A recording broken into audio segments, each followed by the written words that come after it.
In 1987, Square was a struggling developer about to go out of business, and in a bid to save their future, they released one last video game, aptly titled Final Fantasy. That's not why they called it that. They originally wanted to call it Fighting Fantasy, but that name was taken, so they went with the next best F word they could think of. No, not that F word. Anyway, this game was eventually released into America in 1990. I've talked before about how I've had a long sentimental history with the Final Fantasy franchise. With it reaching its 30-year anniversary, it's been long overdue since I looked back upon it. The original Final Fantasy game is how I got started, and I love it. But I've never given it the proper critical eye. Until now. One of my favorite things about the original game is how your party is whatever you want it to be. It gives you 6 classes to choose from for 4 party members. This alone gives a lot of replayability as you can try different party makeups and challenge yourself. Just don't do 4 white mages. That'll never work. For this playthrough, I'm going with my favorite build: Fighter, Thief, White Mage, and Black Mage. And what better way to go on a journey to save the world than alongside my friends? Unfortunately, the names max out at 4 letters, so join our warriors of light, ProJared, Ian, and Joof. The game begins with the party right outside the kingdom of Cornelia, or Cornelia in the more modern translations. You start off with nothing, and a paltry 400 gold to purchase weapons, armor, and a couple of spells. The story is that a disgraced knight of Cornelia, Garland, kidnapped Princess Sarah and took her north to the Temple of Fiends. The 4 warriors, each carrying a darkened orb, or crystal, set out to rescue her. It's a simple premise: save the princess. Basic, but it gets you going into the game right away. After getting the entire party equipped and realizing how dirty my face is, I feel personally attacked. It's out to the wilderness for, what else? Random battles.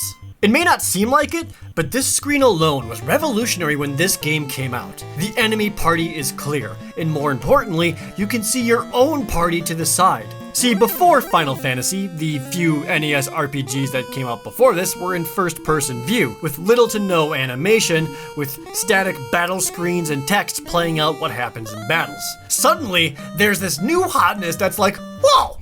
Did you see that? He swung his sword! Holy crap! That was fire! These few simple graphics made the battles so much more alive than anything we had seen before. Seeing the power of your spells helps you feel it, and when you feel it, battles become more engaging. And every time you deal damage, you see them get covered in a fart cloud, I guess. Battles are completely turn-based. Each round, you choose an action for each one of your party members, and then see them play out in a random order, affected by their agility stat. To be efficient, you need to pick your targets carefully, because in this game, if a monster is killed and another party member was targeting them, that attack hits nothing and is ineffective. One of the most common criticisms I hear of this battle system is the ineffective attacks. It annoys players and feel like they wasted attacks and time. And, well, they did. Think of it this way. Another problem most people have with RPGs is when a random battle starts and all you have to do is rapidly press the A button to fight and move on as quickly as possible. But with this system, you can't, and it works great. These ineffective attacks keep you engaged in every battle. To move on quickly, you need to plan out your turns and use your teams as efficiently as possible, rather than just mashing A to physically attack everything. As you get a feel for your party and their strengths, and the overall toughness of the enemies you fight, you become aware of the best strategies and act accordingly. For example, I know that in this group of imps, Peeb can easily take one down on his own. Jerd has an okay chance of killing one, as does Ian. Joof doesn't stab for much and will definitely not kill one by himself unless he casts a spell, but he can back up Jerd or Ian to help guarantee slaying that enemy, minimizing the damage we'll take in return. That in mind, I execute and can see it play out. This is the thought process you'll go through for every single battle. You stay in there, thinking out attacks that minimize damage or don't waste spells, and execute your plans. This does make battles feel like they take longer, but to me, having to think this way for every fight to maximize efficiency is awesome, and I would gladly trade off exercising my brain each fight for the convenience of rapidly pressing A. The actual combat itself is simplistic. Everything is in text boxes at the bottom, showing the attacker, the target, and the results. Not exactly the most thrilling, no. It makes battles feel slow-paced. I'm pretty old school though, so to me when I see this, I imagine it's like the game is a dungeon master telling me the results. Like, it's saying to me, Jared attacks the wolf, 22 damage. It even has a slight delay on some results, giving itself its own sense of dramatic pause. Peeb attacks the mad pony, 36 damage. Terminated. The brief pause between attacks also gives each action a sense of impact, like it gives it a moment for everything to sink in. Your brain gets a small moment to process what just happened. Newer RPGs move so fast that your choices are almost reactionary instead of planned out, thought through, or strategic. But here, you see what went down and you can think out your options. I'm not saying this battle system is better than others, but it does have its own merits that worked fantastic for the time, and personally, I think still holds up, especially for people who are more accustomed to older RPGs. If you find this combat to be too slow or too boring, honestly, you're not wrong, but I hope you understand why this was so good and why I still love it. Speaking of love, the level ups in this game are so good. Maybe it's just a personal preference, but when I level up in an RPG, I want to know exactly what improves, and Final Fantasy provides that. This is a rarity for RPGs, since most try to save time by not giving you that information. But this is what makes leveling up so fun, is seeing what improves, especially since this game has a little bit of a randomness factor. So it's really exciting when Joof gets a large hit point boost, since I'm so used to him getting jack squat. Oh my god, Joof, just break 200 already! After leveling up a little bit, we went to the Temple of Fiends and faced Garland, who is as threatening as a Nintendo game can let him be. I, Garland, shall knock you all down! Defeating him returns Princess Sarah back to the king, who orders a bridge to be built, letting you cross the continent into a more expansive world. This also triggers one of the most iconic things in the history of Final Fantasy.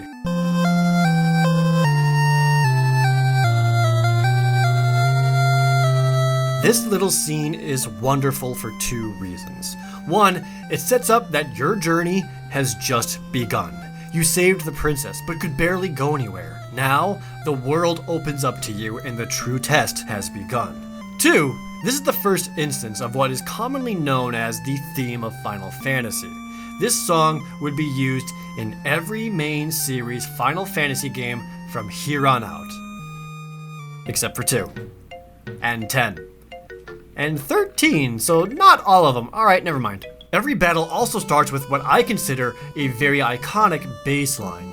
This is used for numerous battle songs and a lot of Final Fantasy games. I love this! Every time I hear this, I'm filled with nostalgia of the series' roots and excitement to see how far it's come with whatever current game I'm playing. And few things are as iconic or triumphant as that victory theme.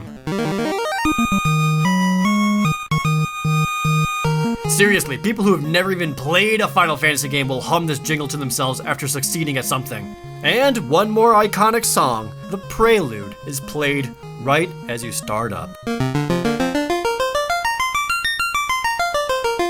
Speaking of franchise staples, how about the Black Mage? Of all the character designs that started here, this one has endured the most. Airships started in this game, as did the general sci-fi elements of the series, as even this game has robots and ancient civilizations that is somehow more advanced than modern day. It also has the main characters going around to restore 4 crystals, each one representing one of the elements. Gee, an epic RPG in which you collect 4 treasures of the elements. And I don't know how to make this running gag work here?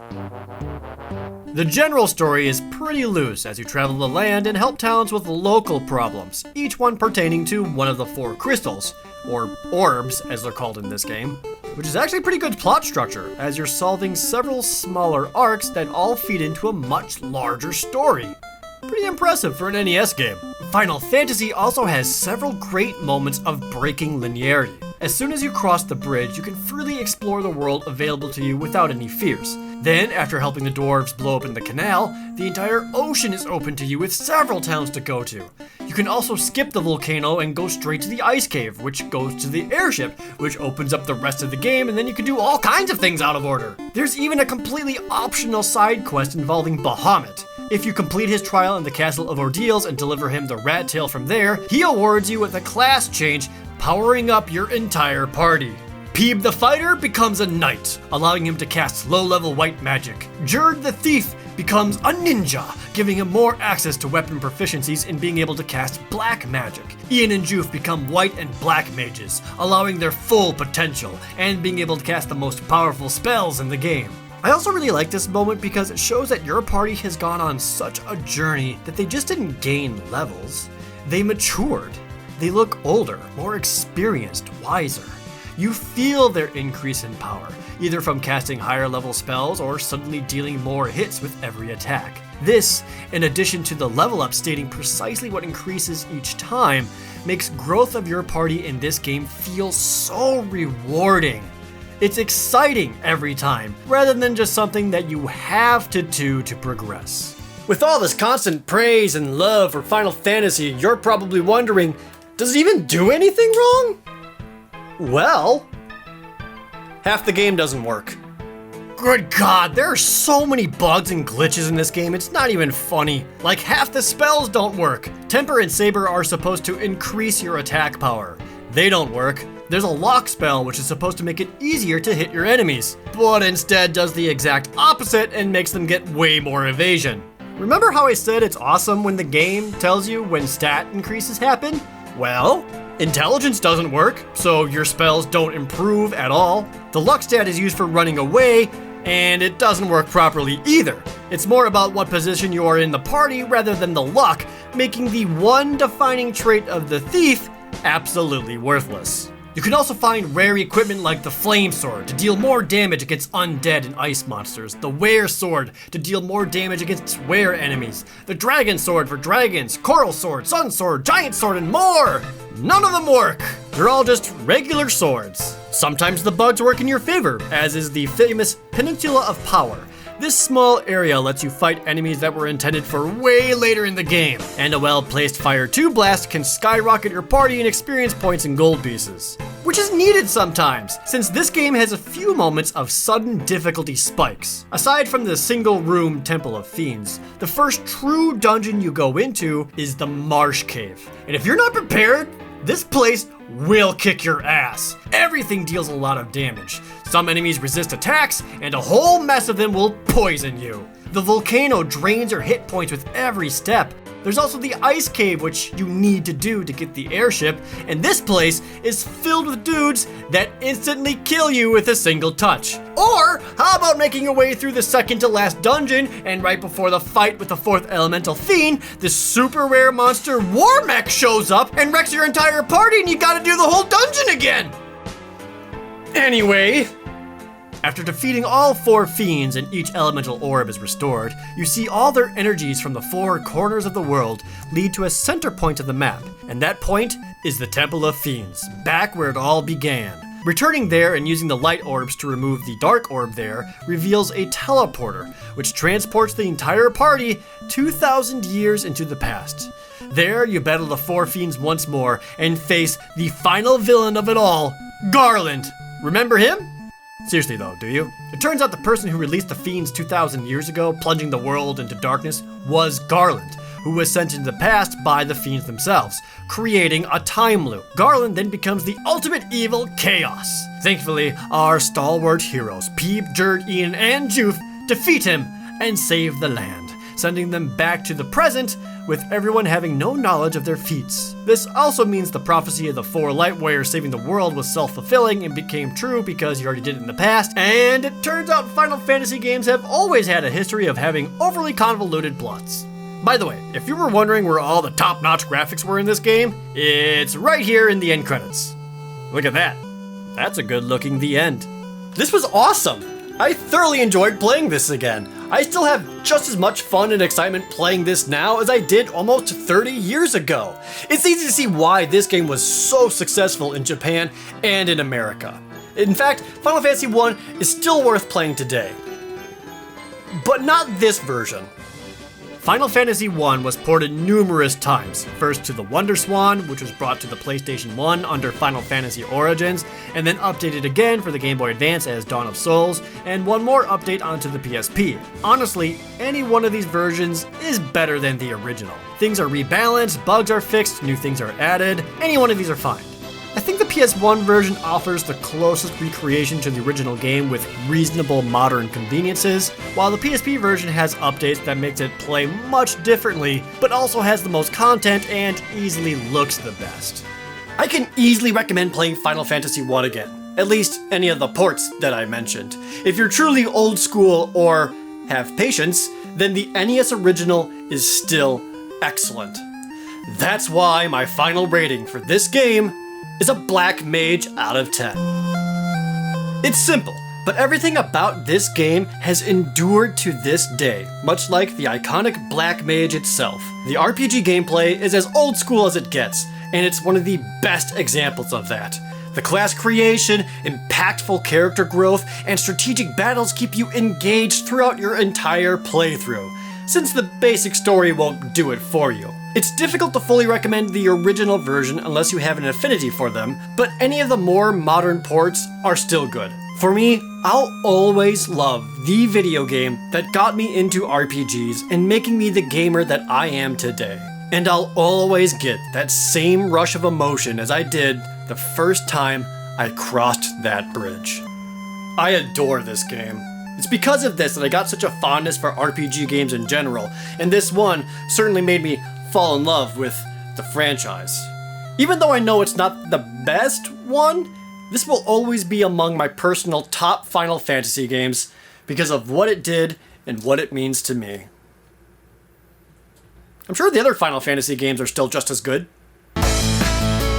Hey, thank you for watching until the end. If you aren't already, please subscribe. If you want something else to watch, you can watch my last video, or head over to my gameplay channel where I've got tons more.